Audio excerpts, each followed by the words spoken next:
Deus abençoe sua vida. Ele falou, domingo eu vou lá te honrar. E ele veio me honrar. Deus abençoe. Quem pratica o pecado é do diabo. Porque o diabo peca desde o princípio. Para isso se manifestou o Filho de Deus, para desfazer as obras do diabo. Quem pratica o pecado é do diabo, porque o diabo peca desde o princípio. Para isso se manifestou o Filho de Deus, para desfazer as obras do diabo. Diga, para isso se manifestou o Filho de Deus. Para alguém, diga para ele, para desfazer a obra do diabo. Diz assim, sabe?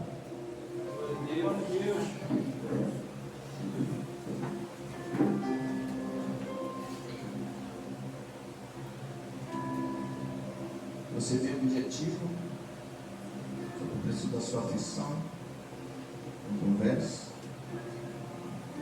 se distraia, porque nós vamos navegar neste oceano que é a palavra de Deus. O pecado, ele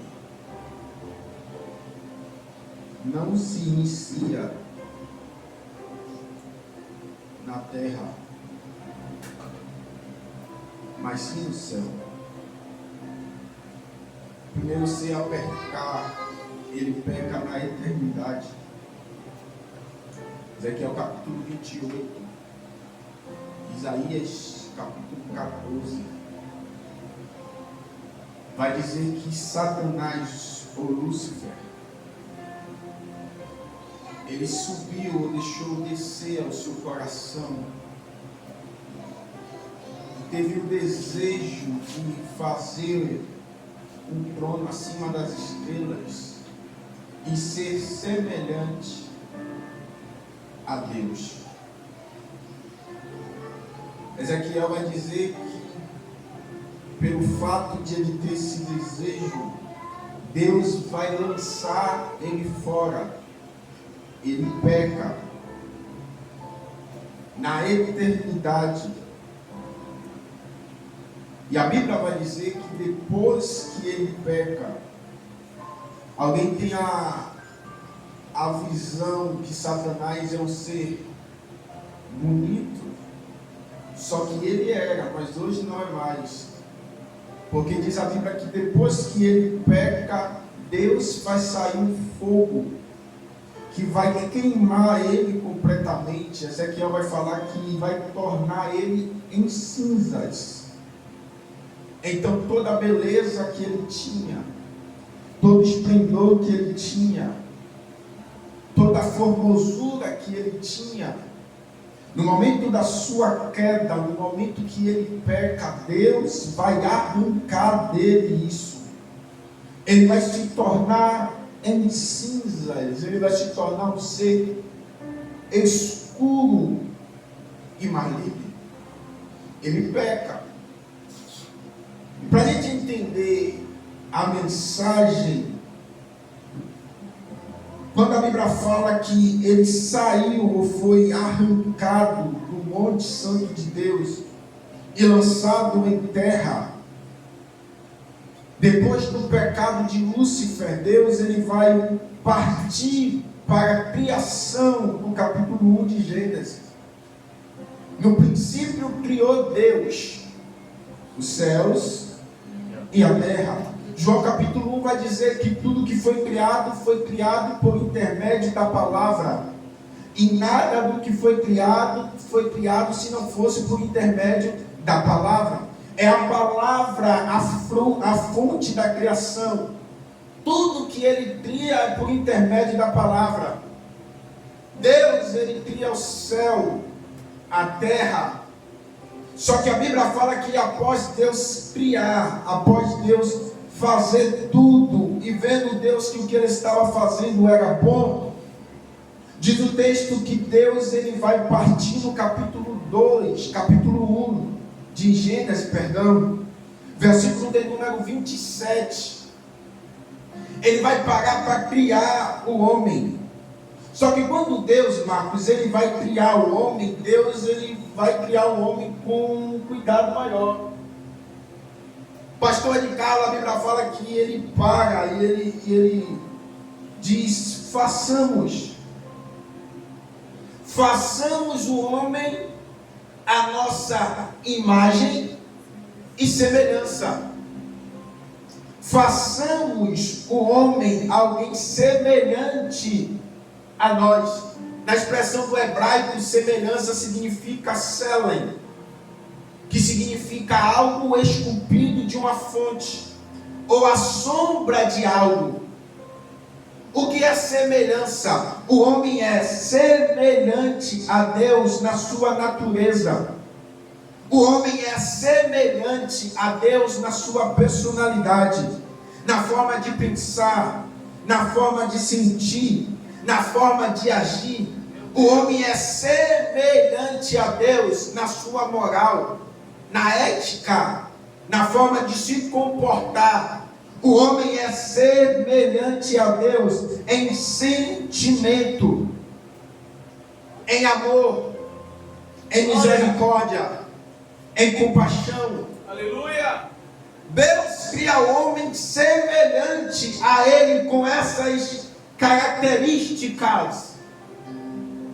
O homem tem o poder de amar, de sentir, de se comportar da forma que Deus se comporta. Façamos. Essa é a maior riqueza que o homem tem. Qual é a maior riqueza que o homem tem? Ser semelhante a Deus. Deus ele dá, William, Deus ele dá a maior riqueza ao homem, pastora Marise, nas suas mãos. Só que Deus não impõe isso. Não é algo imposto, não é algo obrigado. Ser semelhante a Deus, Marcos Paulo, é escolha. Deus ele não obriga ao homem a ser semelhante a Ele. Deus ele entrega ao homem o poder de ser semelhante. Só que vai do homem a escolha de querer ser semelhante a Deus ou não.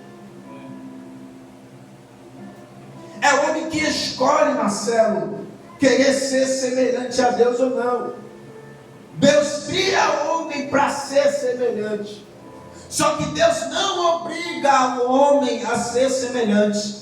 Qual é a primeira coisa que a gente lê, a primeira coisa que a gente para e se questiona quando a gente lê Gênesis?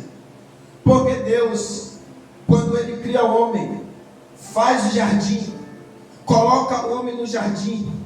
Diz a Bíblia que Deus planta um jardim no Éden. O homem colhe aquilo que ele não plantou. É Deus que planta um jardim para o homem. O homem tem tudo à sua disposição, porque Deus plantou e entregou ao homem.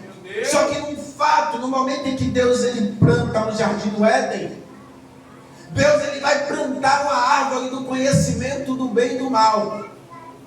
Gênesis capítulo de número 2, versículo de número 17. Era a única lei que havia no jardim. Qual é a lei? De todas as árvores que há no jardim você pode comer. Você só não pode comer da árvore que está no meio do jardim, que essa é a árvore do conhecimento do bem e do mal. Essa é a lei. A lei é simples. E qual é o nosso questionamento quando a gente lê Gênesis? Por que é que Deus planta uma árvore que é comestível, mas proíbe que o homem coma dessa árvore? Não é isso que a gente se questiona? Por que é que Deus planta uma árvore que é comestível, mas proíbe que o homem coma? Até alguém que não entenda, às vezes, vai pensar que talvez Deus esteja tentando o homem. Só que Tiago capítulo 1, versículo 14 vai dizer que Deus não tenta a ninguém porque ele não pode ser tentado.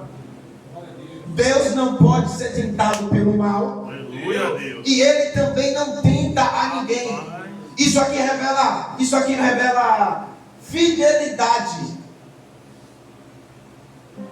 Porque Deus, ele não tenta ao homem naquilo que ele não pode ser tentado. Porque se ele tentasse o homem, sendo que ele não pode ser tentado, seria injustiça.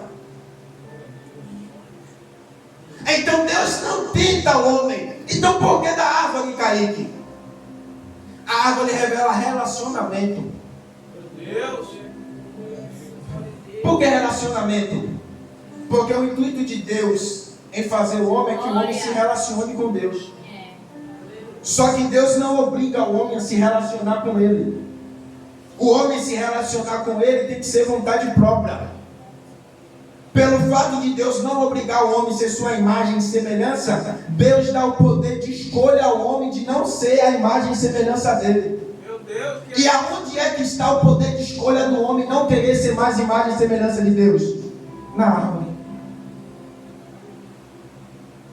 Porque no dia em que você comer, certamente morrerás. Maravilha. Qual é o único ser que está morto nesse momento que Deus fala isso para o homem? Satanás. Kaique, mas Satanás é um ser eterno, não tem como ele morrer. Romanos capítulo de número 6, versículo de número 23. O salário do pecado é a morte. Tendo Satanás pecado, o salário dele imediatamente seria a morte. Então isso significa que ele morreu. Só que na Bíblia tem dois tipos de morte. A morte física, que Gênesis capítulo 3, versículo de número 19 vai falar que do pó o homem veio e para o pó o homem vai voltar. E a morte espiritual, qual é a morte espiritual? É quando alguém ou algum ser está distanciado ou não está mais na presença de Deus. Porque vida só existe na presença dele. Fora da presença dele, qualquer coisa é morte. Porque ele é a vida. Satanás não estando mais em Deus, imediatamente Satanás está morto. Então o que Deus está falando para o homem é: no dia em que você comer, certamente você vai morrer. E o que é que Deus está falando? No dia em que você comer, você deixa de ser parecido comigo, minha semelhança, e se torna a semelhança do diabo. Porque o ser que está morto é ele. Meu Deus! O poder de escolha está na árvore. Deus não obriga o homem a se relacionar com ele. Entenda isso.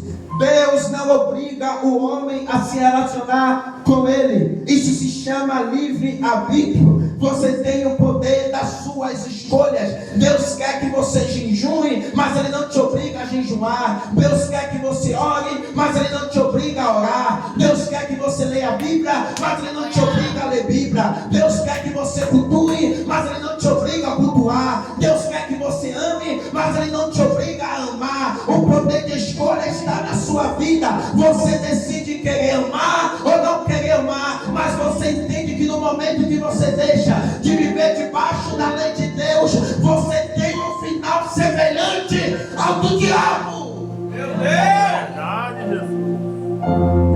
A palavra não é para te agradar. Meu Deus! Maravilha, Jesus! Ainda mais, Pai! Não é para te agradar, eu sei que você não vai. Deus planta um jardim. E agora começa a entrar na mensagem, capítulo 3. É o capítulo, Marcos Paulo, é o capítulo da queda do homem. A serpente era o animal mais estúpido, Danilo, de todos os animais que havia no jardim. E diz o texto que essa serpente aqui é o diabo. Olha para cá. E quando o diabo ele vai até a mulher, o diabo ele não se apresenta ao homem como inimigo do homem. O diabo se apresenta ao homem como amigo do homem para tornar o homem inimigo de Deus. Aleluia. A intenção do diabo não é se apresentar para você como seu inimigo. A intenção do diabo é se apresentar a você como seu amigo para te tornar inimigo de Deus. Então o que o diabo quer? O diabo quer um relacionamento com a mulher. É por isso que quando você vai ler Gênesis capítulo 3, diz o texto que o diabo se apresenta à mulher e pergunta: por acaso Deus proibiu que você comesse de todas as árvores que estão no jardim? O diabo aparece e se apresenta à mulher com um questionamento, uma pergunta. Porque a melhor forma de você desenvolver uma conversa é você fazendo um questionamento para a pessoa. Então o que o diabo quer aqui é que a mulher se relacione e converse com ele. Porque uma vez a mulher conversando com ele, ele consegue implantar na mulher aquilo que ele quer. Então ele vem com uma interrogação para que a mulher responda. Porque uma vez a mulher respondendo, ela se envolve na conversa. Só que a intenção da pergunta do diabo é derrubar o homem. Só que quando Deus desce no jardim, capítulo 3, versículo de número 11, Deus também quando desce, ele desce e pergunta: Adão, aonde tu estás? Por acaso você comeu da árvore que eu te proibi que você comesse? Por que é que Deus pergunta? Porque a melhor forma de você desenvolver um relacionamento é através da pergunta, uma conversa. Só que a pergunta do diabo, ela é feita para derrubar o homem. Mas a pergunta de Deus, meu Deus, é feita para levantar o mesmo. aleluia. A questão é, o diabo ele quer desenvolver um relacionamento para derrubar o homem. Só que Deus quer desenvolver um relacionamento para levantar e restaurar o homem que estava caído. Então é a questão, Kaique. A questão é com quem você está se relacionando. Porque enquanto você se relaciona com o diabo, você sempre vai estar caído. Mas quando você entende que o relacionamento não é com ele, mas sim com Deus, você deixa de ser alguém caído e perdido e se torna alguém restaurado por esse relacionamento. Aleluia, maravilha.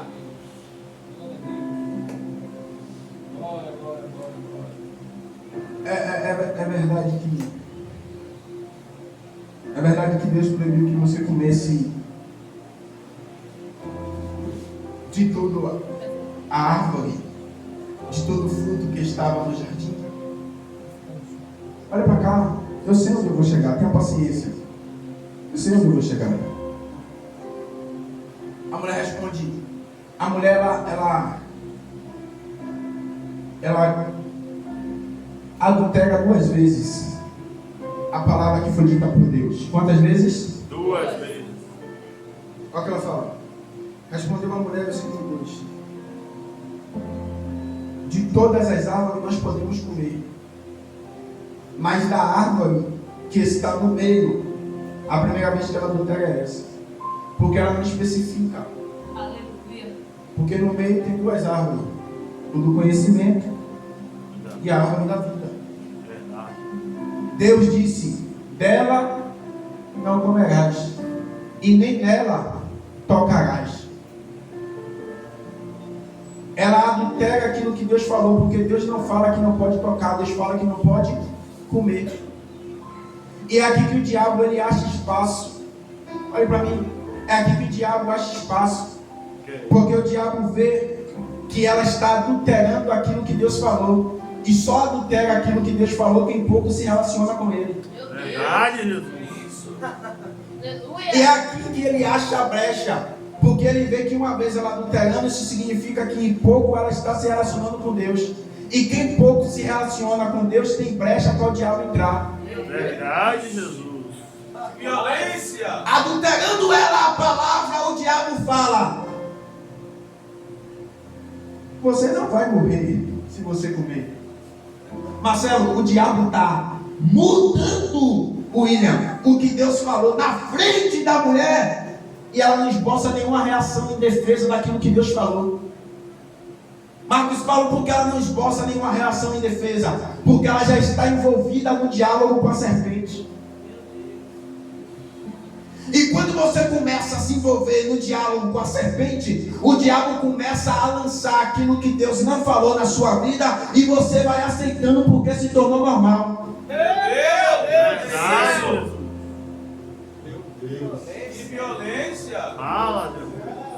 Fala, meu Deus. Se torna normal o diabo falar para você e distorcer aquilo que Deus falou, e você vai aceitando e vai absorvendo, e aos poucos você vai desejando aquilo que não era para você desejar, e aos poucos você vai querendo aquilo que não era para você querer. Ele vai falando, não precisa você orar tanto tempo, e você vai aceitando. Ele vai falando, não precisa você cultuar mais, e você vai aceitando.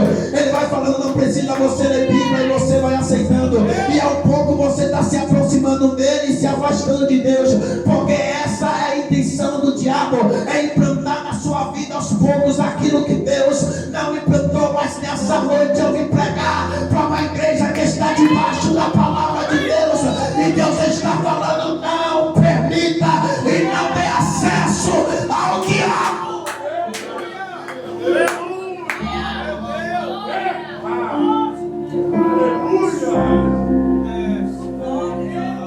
Escuta, eu sei onde eu vou chegar, escuta. Sabe qual é o interessante, pastor de Carlos? É que ele não coloca tudo de vez. É que ele vai colocando aos poucos. Meu Deus. É que ele vai implantando aos poucos. E quando vai ver, a mulher está olhando para o fruto da árvore que Deus falou que não era para comer, e está achando a árvore desejável. Porque ninguém cai da noite para o dia. Meu Deus do céu. Ele vai plantando, aí diz o texto, escuta, diz o texto, que a mulher viu que a árvore era boa para dar entendimento. Qual é o erro da mulher? Ela quer buscar entendimento fora de Deus. Entendimento fora de Deus não é entendimento, é tolice. Que violência. Vendo ela que o fruto era desejável para comer e dar entendimento. Isaac, a Bíblia fala que ela come, Lucas. Quando ela come, a Bíblia fala, e imediatamente ela descobriu que estava nu, porque os seus olhos se abriram. Por que os olhos se abrem? Não é que elas estavam com o olho fechado. Lembra que eu falei no começo, qual é a maior herança que o homem tem? A semelhança. Qual é a maior herança que o homem tem? A semelhança com Ser semelhante a você amar da forma que Deus ama. Ser semelhante a você ter compaixão como Deus tem. É você olhar como Deus olha. É você falar como Deus fala. É você ter sensibilidade de ouvir a voz de Deus. Só que uma vez a mulher fazendo, o homem e a mulher fazendo aquilo que Deus disse que não era para fazer, ele perde a semelhança em Deus. E ele não tem mais a capacidade de olhar como Deus olha. Então os olhos dele se abrem. Por que os olhos dele se abrem? Não é porque estavam fechados, é porque agora eles estão olhando de uma forma como eles nunca olhou. E como é que eles estão olhando? Eles estão olhando da forma que o diabo olha. Meu Deus, que revelado. Eles passam não mais a olhar como Deus olha. É por isso que os olhos deles se abrem. Aleluia. Eu amo a Bíblia porque a Bíblia é violenta. Por que o texto fala? E vendo eles, descobriram que eles estavam nus. E eles fizeram. Meu Deus, me dê força. E eles fizeram folhas de figueira para se cobrir. Porque estava nu. Qual é o intuito do homem de fazer folha de figueira? Porque ele descobre que ele está nu. E ele quer se cobrir. Qual é o intuito? O intuito do homem é, uma vez ele estando no pecado, ele quer fazer algo para que o seu pecado se torne algo confortável de ele olhar e se viver daquela forma. Meu Deus. O intuito do homem é fazer roupa com folha de figueira, para que ele cubra o pecado e fique confortável de ele viver da vida da forma que ele está vivendo.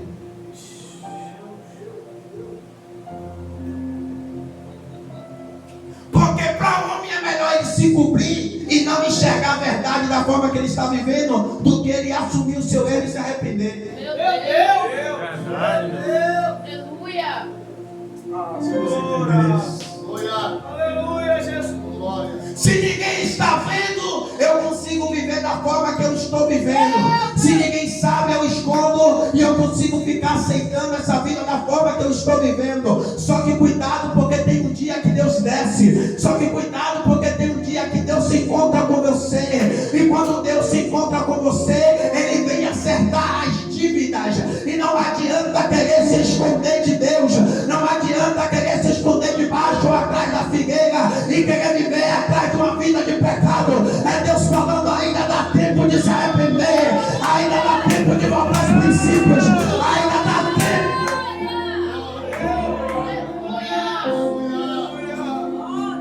Eu falei que não ia agradar a palavra. Maravilha, Jesus! Deus! Se o pastor não sabe, eu dou para esconder. Aleluia! Se as irmãs não sabem, eu vivo escondendo e ninguém vai ficar sabendo. E de Deus. Meu Deus! Meu Deus!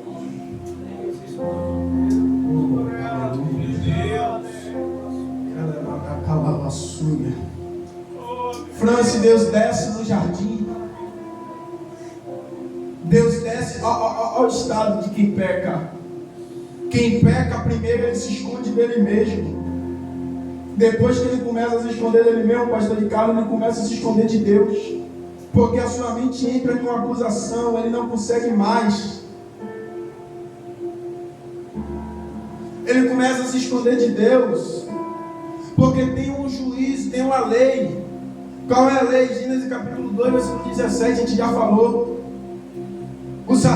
Aquele, se você comer, no dia em que você comer da árvore, certamente morrerás. Só que quando Deus desce, eu falei que o homem não está mais olhando como Deus olha. O homem passou a olhar como o diabo olha. Isso aqui é muito grave, porque quem olha como o diabo olha, não olha a Deus como amigo, mas passa a olhar a Deus como juiz. Meu Deus! Isso! Quando Deus desce, eu estou arrepiado. Quando Deus desce no jardim. Só que o homem não está mais olhando como Deus olha, o homem está olhando como o diabo olha. Então o homem não consegue mais olhar Deus como amigo. Quando Deus desce, o homem começa a olhar Deus como juiz. Deus vai descer e vai cumprir a lei. Qual é a lei? No dia em que eu comer, eu morro. Quando Deus pergunta a ele, Lucas, aonde é que tu estavas? Por acaso você comeu da árvore que eu proibi de você comer? Ele fala: eu me escondi porque eu estava. Mentira! Porque ele não estava mais nu. Ele já tinha feito folha para se cobrir. Por que ele se esconde? Porque ele está com medo do juízo de Deus. Ele está achando que Deus vai descer para cumprir a lei que foi estabelecida, para matar. Porque o homem parou de enxergar Deus como amigo e está olhando a Deus como juiz. É isso.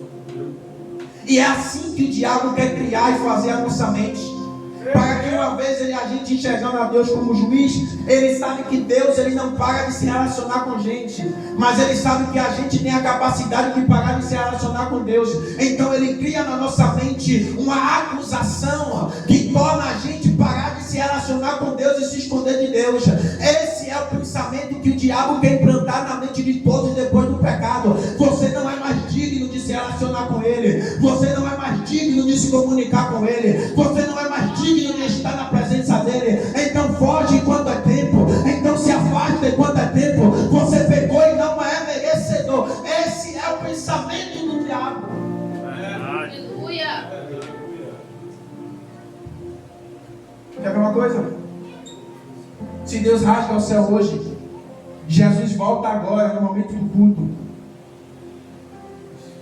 A igreja ouve, a igreja vê. A gente vendo Jesus nas nuvens, se encontra com Ele.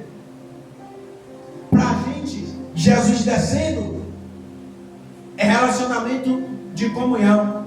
Mas nesse mesmo mundo que a gente vive, vai ter gente que vai olhar para Jesus descendo e vai ter medo. Por quê? Porque ele perdeu a sua semelhança em Deus. E ele não olha mais Deus como amigo. Ele acha que Deus está descendo como juiz. Deus, verdade, Jesus. Escuta, eu sei onde eu vou chegar. Aonde tu estavas, Adão? Eu me escondi porque eu estava nu. Quem foi que disse que você estava nu? Irmão, olhe para mim que eu estou chegando na melhor parte. Eu não vou demorar. A mensagem é de um tiro só. E quem foi que disse que você estava nu? Por acaso você comeu do fruto da árvore que eu te proibi de comer? O diabo, ele preparou o cenário. O diabo, ele preparou tudo. É de cara, a intenção do diabo. O diabo está na plateia esperando. Porque ele sabe que o que Deus fala, Deus cumpre. O diabo é mais quem sabe o que Deus fala e mais sabe que o que Deus fala é verdade. Porque ele sabe que uma vez Deus determinando não tem como revogar. Então ele sabe que Deus, ele vai liberar o juízo. E qual é o juízo? No dia que você comer? Então Deus desce. E o diabo está esperando o juízo de Deus. O diabo está esperando a sentença do homem. A expectativa do diabo é: